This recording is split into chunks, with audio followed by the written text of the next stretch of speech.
bliss is you feel out here both inside and outside of the house. So we're going to head inside of the soundstage ourselves. This is our subway set.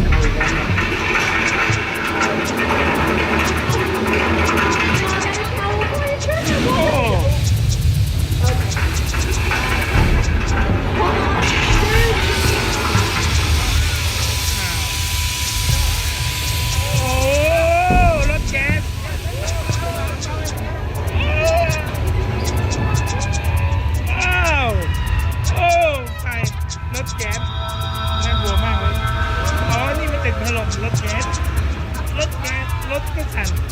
น่ากลัวมากเลยรถแก๊สจะระเบิดโอ้โหรถสั่นมากเลยก็ต้องโทษทีนะอาจจะมืดอาจจะขยับไปบ้างมีกลิ่นแก๊สนะฮะตอนนี้แก๊สจะระเบิดโอ้โหรถสั่นมาก